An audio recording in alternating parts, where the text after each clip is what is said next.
तीखा चटपटा और हेल्दी खाना है तो आइए मेरे साथ, आज मैं बना रही हूँ गजब की रेसिपी।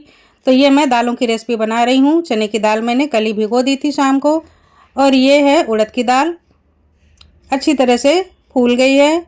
और अब ये जो तीसरी दाल है ये है मूंग की दाल, ये भी बहुत बढ़िया तरीके से फूल गई है। तीनों को हमने शाम को भिगो दिया था, अलग अलग भिगोया था वीडियो में दिखाने के लिए, और इन तीनों की माप बराबर है।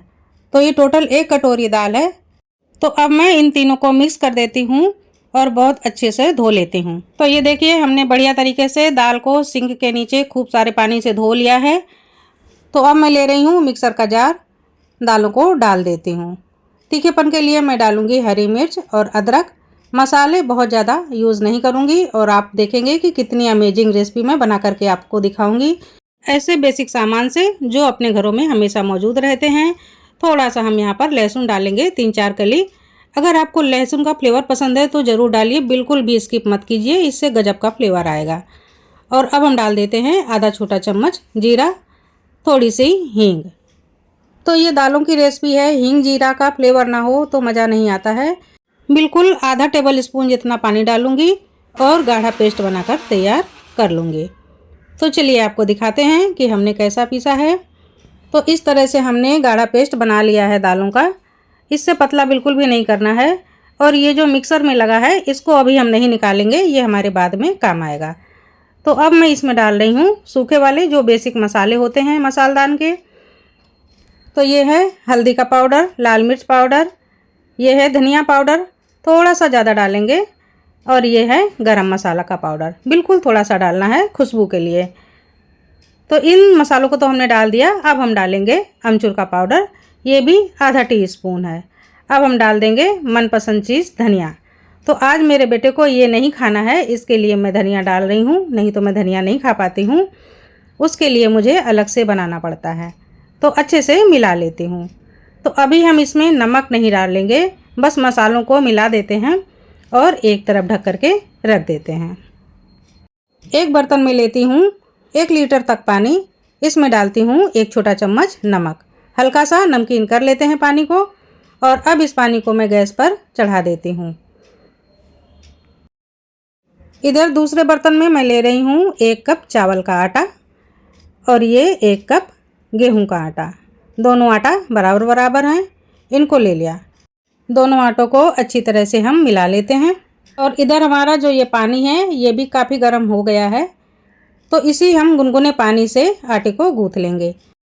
तो इस डो में चावल का आटा भी मिक्स है, इसलिए गुनगुने पानी से ही गूँथना है। बहुत अच्छे से हम गूँथ लेंगे, जैसे कि रोटियों का आटा गूँथते हैं, बस ऐसा ही बना करके तैयार कर लेंगे। तो बस ये देखिए आटा रेडी है। अब हम उठाते हैं आटे का एक थोड़ा सा बड़ा पेड़ा, बेल लेते हैं और इस तरह से बेलेंगे जैसे कि रोटी बेलते हैं। आराम से मिल जाएगा, बिल्कुल भी आपको टेंशन नहीं होगा कि ये चिपकेगा, चावल का आटा है, ऐसा कुछ नहीं होगा, क्योंकि गर्म पानी से गूँथा है तो बिल्कुल लचीला आटा बन करके तैयार हुआ है। तो जैसे हम आराम से रोटियां बेलते हैं इसी तरह से ये वाला आटा भी आप बेल सकेंगे। तो ऐसे हमने एक रोटी की तरह बड़ा सा बेल लिया। और अब हम लेते हैं कोई भी छोटी कटोरी या छोटा सा गिलास, और उससे एक ही साइज के हम इस तरह से कट कर लेते हैं। तो छोटी छोटी पूरियां बनके तैयार हो गई हैं। इस तरह से हमें सारे डो की पूरियां बना करके तैयार कर लेनी हैं। बड़े आसानी से ये काम हो जाता है, पता ही नहीं चलता कि हमने इस काम को किया। बिल्कुल भी मेहनत वाला काम नहीं है, जैसे हम डेली यूज़ का काम करते हैं, खाना बनाते हैं, बस उसी तरह से ये रेसिपी भी बन जाती है। तो ऐसे एक ही साइज़ की पूरियां हमने कट करके निकाल ली हैं। अब हम दाल में डाल देंगे नमक। अभी तक हमने नमक नहीं डाला था, दाल बहुत जल्दी पानी छोड़ देती है। तो और नमक को हम डालते हैं, बहुत अच्छे से मिला लेते हैं। तो अब ये जो छोटी छोटी पूरियां हैं इनमें से एक पूरी उठाएंगे, थोड़ा सा चपटा कर लेंगे। तो जो पूरी अगर आपको मोटी लग रही है तो उसको हाथ से दबा करके थोड़ा चपटा कर लें, पतला कर लें। साइड में हम लगा देते हैं थोड़ा सा पानी और हल्का सा मोड़ लेते हैं। पूरी तरह से बंद नहीं करेंगे, अगर पूरी तरह से बंद कर देंगे तो फिर मसाला हमें कम डालना पड़ेगा, इसलिए हम पूरा पैक नहीं करेंगे, अधूरा सा पैक करेंगे, बीच में थोड़ा सा खुला रहने देते हैं। और ये देखिए कुछ इस तरह से हमने तैयार किया है। ये रेसिपी ऐसी है जो अपने आप में कंप्लीट थाली है। तो इसको आप उस समय बनाइए जब आप मीठेपन से बोर हो रहे हों, कुछ चटपटा खाना हो, बिल्कुल भी ऑयली ना खाना हो, इस समय में ये रेसिपी बड़े काम की रेसिपी है। तो त्यौहार हो चुके हैं, इसके बाद हमारा मन करता है कि कुछ ऐसा चटपटा खाएं कि मुंह से मिठाई का स्वाद निकल जाए, तो ये रेसिपी परफेक्ट है। तो इधर हमारा पानी भी उबलने लग गया है, आप देख सकते हैं। तो अब हम धीरे धीरे करके दाल के फरे को डाल देते हैं और आराम से पकने देते हैं। इनको छेड़ना नहीं है, थोड़ा सा इनमें बबल्स आएंगे तो आपको लगेगा कि ये टूट रहे हैं, लेकिन ये टूटेंगे नहीं, जैसे डाले हैं वैसे ही पक जाएंगे। और इन्हें पकाते समय जो दाल का पानी निकलेगा, इसको भी हमें बिल्कुल भी फेंकना नहीं है, इस पानी को भी हम बाद में यूज़ करेंगे।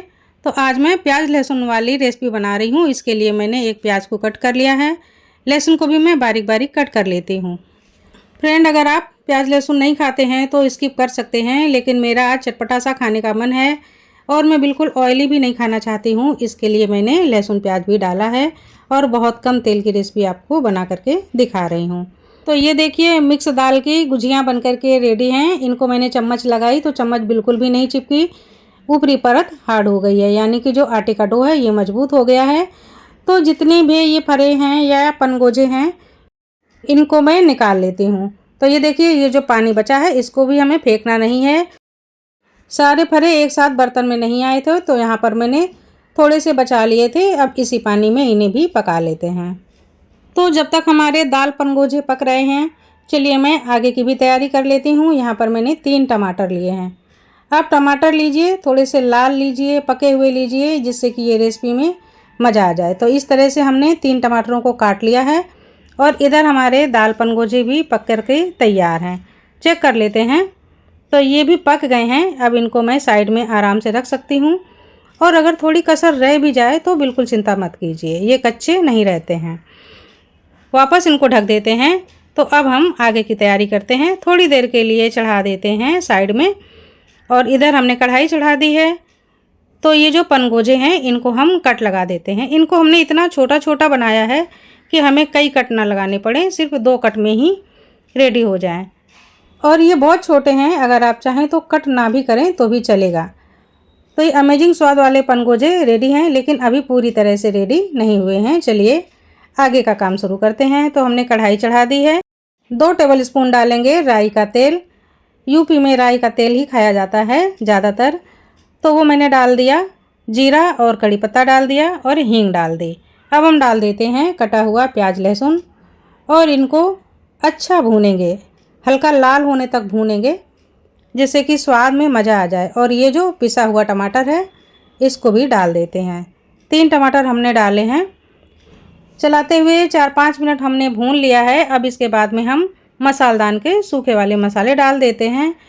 तो इसमें भी वही मसाले सब डालेंगे, हल्दी, गरम मसाला, लाल मिर्च, धनिया पाउडर। और अब बहुत अच्छे से हम इन मसालों को भूनेंगे। किसी भी रेसिपी को बनाओ उसमें भुनाई बहुत ज़रूरी होती है। जब भुनाई बढ़िया होती है तो वो रेसिपी का स्वाद भी उभर कर आता है।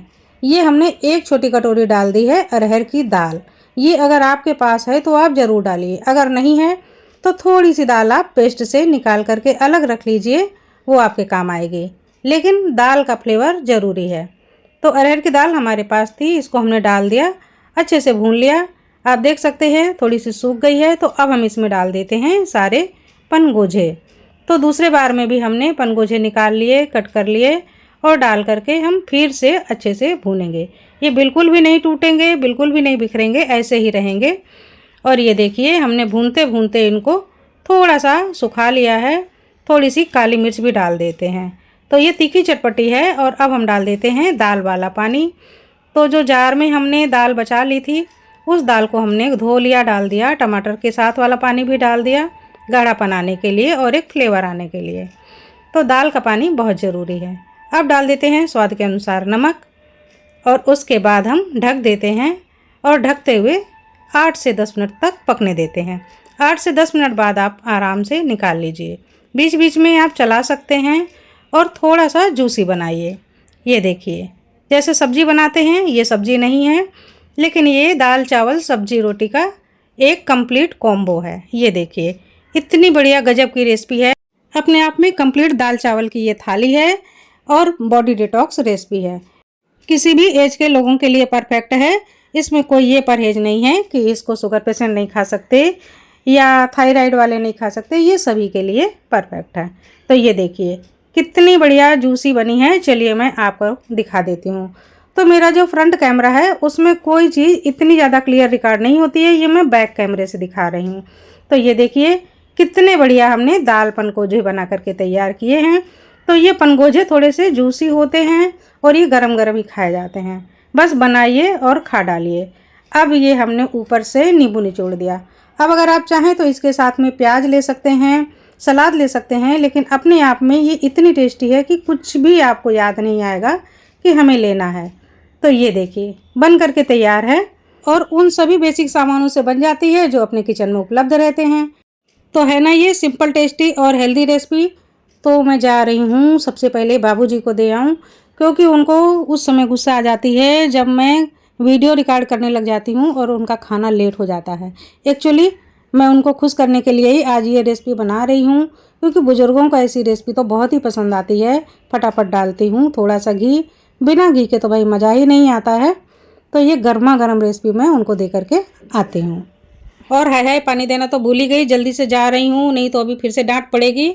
तो अब मैं आ गई शांति से, थोड़ा सा आपको टेस्ट करके बताऊंगी कि वाकई में ये जूसी पनगोजे कितने अमेजिंग हैं। तो चलिए मैं भी थोड़ा सा घी डाल लेती हूँ। हालांकि मैं घी नहीं खाती हूँ, बहुत कम खाती हूँ, लेकिन कभी कभी कोई ऐसी रेसिपी होती है जहाँ ज़रूरी हो जाता है। तो चलिए मैं भी टेस्ट करती हूँ। भाई गरम गरम तो बहुत हैं, अभी तो मुझे संभल के ही खाना है। तो भाई देखते हैं, फूंक लेते हैं थोड़ा सा, नहीं तो जल जाऊंगी। ओह गर्मा गर्म है पर बहुत मज़ेदार है। तो एक बाइट मैंने खाया, हा मज़ा आ गया भाई, बहुत ही अच्छे बने हैं। इनमें घर के ही बेसिक सामान पड़े हैं और ये गर्मा गर्म आप खाओ। जब आप गर्मा गर्म खाएंगे और बाद में इस तरह से थोड़ा सा जूस पिएंगे, तब आप जानेंगे एक्चुअल इस रेसिपी का स्वाद कैसा है। तो फ्रेंड आप भी इस सुपर हेल्दी यूपी की रेसिपी को एक बार बना करके ज़रूर खाइए और फिर मुझे कमेंट में लिख करके बताइए कि ये रेसिपी आपको कैसी लगी। पसंद आए तो लाइक, कमेंट और शेयर ज़रूर कीजिए। नमस्कार।